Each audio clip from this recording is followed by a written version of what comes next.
Well, I did one for Cartoon Network, so it's only fair. Now, if you remember from my Cartoon Network video, I mentioned how my parents were a little strict, so I missed out on a ton of stuff. Thankfully, that wasn't the case here. I grew up mostly on Nickelodeon, watching stuff as they came out, so hopefully this list will be a lot more relatable for you. And remember, this is my top 10 favorite Nickelodeon shows, not just Nickelodeon cartoons. Live action shows can appear here too. That was the rule for my Cartoon Network video as well, but only the cartoons were actually good enough to make it to the list. Did you expect anything different? But luckily, this is Nickelodeon. They have way more to offer when it comes to live action, so there's something here for everyone. With all of that said, let's begin my top 10 favorite Nickelodeon shows.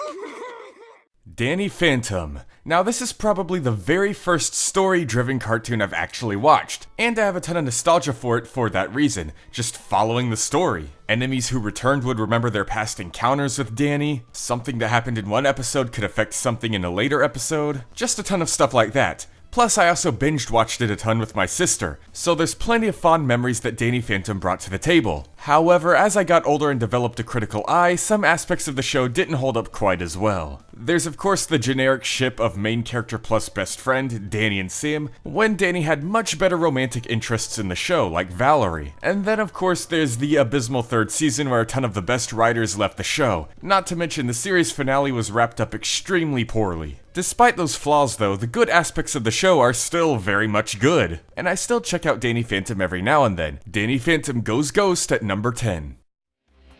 I command you to go away! 25. Movies based on cartoons typically don't turn out so well. Yogi Bear, the Smurfs, Alvin and the Chipmunks, but cartoons based on movies seem to have a nice string of luck. I of course enjoyed the Lilo and Stitch cartoon, and the Big Hero 6 cartoon is pretty okay, but today we're looking at both Penguins of Madagascar and Kung Fu Panda Legends of Awesomeness. They tie. Honestly, focusing on the penguins is the best way you could have done a Madagascar series, and I just like Kung Fu Panda a lot. Both shows have a very nice sense of humor that, more often than not, still holds up. And they both even have their own story elements and recurring plot points, like the Penguins of Madagascar with Dr. Blowhole, and Legends of Awesomeness with how it helps develop the Furious Five in different ways. The Kung Fu Panda universe is already surprisingly expanded, so Legends of Awesomeness is just a nice addition to it, and the penguins prove that they're able to stand on their own. So both Kung Fu Panda and the penguins chop the number 9 spot. Legends of Awesomeness. Sweet. 25.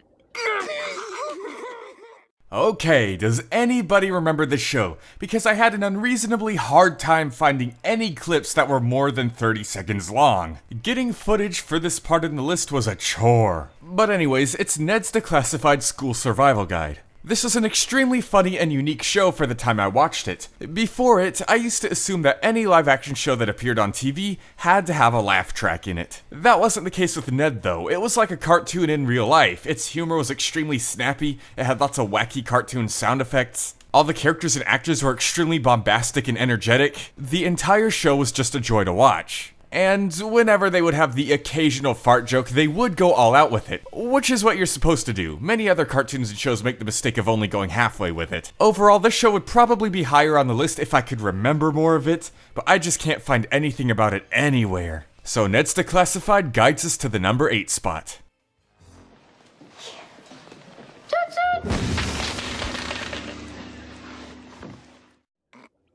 25.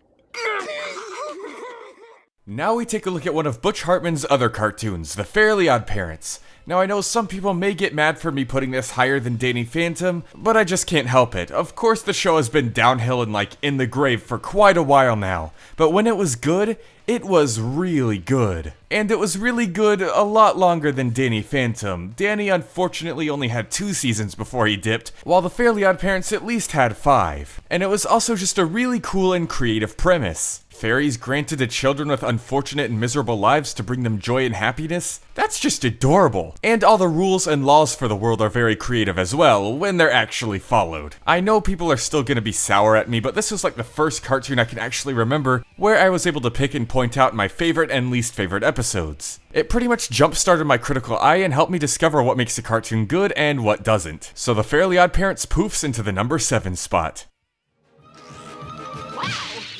Cartoon violence like that anymore. 25. Growing up, you were either a Power Rangers kid or a Ninja Turtles kid. I was a Ninja Turtles kid. I grew up watching and rewatching several episodes of the 80s cartoon over and over and over, and same with the 2003 cartoon. But it wasn't until TMNT 2012 where I realized just how much I love the Ninja Turtles. Because as fun as the 80s one is, they rarely actually did any ninja stuff, and the 2003 cartoon is a bit too desaturated and slow for my tastes now. Ninja Turtles 2012, however, brings one of my favorite styles for the entire franchise to date. It's fast, it's colorful, it's energetic, it has a fun story, and I still can't get over what they came up with to explain how Leonardo's voice actor changed halfway through the series. It basically just amounted to, whoa, Leo got hit in the throat really hard. It's the good kind of stupid. And the good kind of stupid is what you get with the Ninja Turtles anyways. The Ninja Turtles sneak to the number 6 spot. And that was bad. 25. And this was inevitable. You knew at some point our poorest friend would show up on this list, or pretty much any other list covering this same topic. And he honestly deserves it. Again, while he may have gone downhill like the Fairly OddParents and Danny Phantom, also like those 2 shows, when he was good, he was really good. Besides, he has been getting a bit better the past few years. One of my fondest memories of the show is coming back from Wednesday night church as a kid, and then begging to stay up longer so I could catch the premiere of the Karate Island episode. Combine all I just said along with the cultural impact of the series, as well as being able to produce one of the 2 greatest cartoon-based movies of all time, with a 3rd one on the way, and you'd honestly think this deserves to be even higher on the list. But again, this is my favorites list, not the best list, and I've been known to have some odd tastes. Regardless though, Spongebob SquarePants more than deserves to soak up the number 5 spot. Hey everybody, it's Leif Erikson Day! Hinga-dinga-durgan. 25. I hate to bring up Dan Schneider's issues in a video that's supposed to be celebrating Nickelodeon, but it does make a lot of his shows much harder to come back to. Stuff like iCarly and Victorious. Thankfully, Drake and Josh seems to be unaffected. Thanks to having 2 younger brothers who are quite annoying sometimes, and I'm sure I'm annoying to them, I'm able to relate to this show pretty well, and I'm sure anyone else who has a brother feels the same way. Even though they're stepbrothers, I think this show describes what it means to have siblings perfectly, always being there for each other, all the bickering, the ups and downs, all of it. Plus it aged very well, it's still funny going back to it, and it showed that you can have child stars in a sitcom without them going crazy when they get older. Take notes, Disney. Drake and Josh steps into the number 4 spot. Try and hurt me now.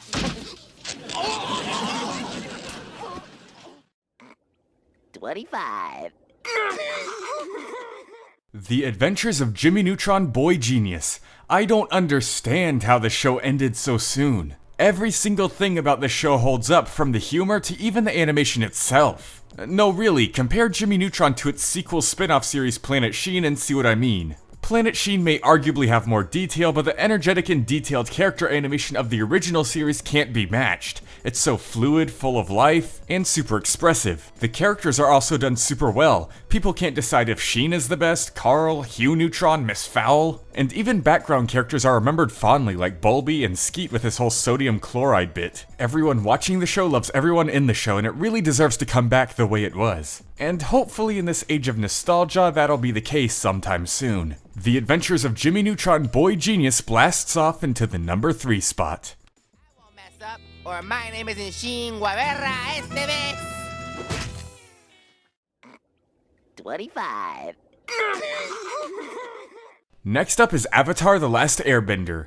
This show will pretty much show up at number 1 at the top of any list covering this topic, and I can definitely see why. But not mine. When it comes to Nickelodeon shows, my heart beats for another. But we'll get to that. Avatar: The Last Airbender has an amazing story, beautiful and breathtaking animation and fight scenes, and wonderful and developed characters, including my favorite cartoon character of all time, Toph Beifong. Us blind buddies gotta stick together, or partially blind in my case. But either way, this show is so beloved that not only does it usually end up at number 1 on people's top 10 Nickelodeon shows, but people even label it as the greatest cartoon of all time. And again, I see it, I understand it. Once more, this is a top 10 favorites list of mine, not necessarily a top 10 best cartoons. So while I may like another show more, I do acknowledge this as the best. Avatar: The Last Airbender bends the number 2 spot.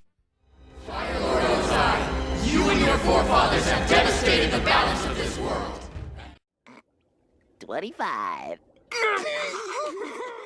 Number 1 definitely has to go to Invaders Zim. I can't think of a single cartoon besides regular show that has influenced me as much as this one. It inspired my sense of humor with its dark, twisted mind and lack of restraint. It inspired my voice acting with the over-the-top performances of Richard Horvitz, Andy Berman, and Ricky Simmons. It inspired my art with the unique and angular designs. And it manages to make lol so random XD humor with Gur not age horribly. It was a show I used to draw art of all the time, a show I used to copy voices of all the time, and my middle school friends and I bonded over it quite a bit. And it continues to help me make more friends even now. With the new movie Enter the Florpus dropping on Netflix very soon, it seems my passion for the show will be ignited even brighter than it already was. And hopefully you guys will enjoy it too, just like you've hopefully enjoyed this list, as Invaders Zim invades the number 1 spot. And this has been my top 10 favorite Nickelodeon shows. Leopold the Brave, out. He's getting eaten by a shark.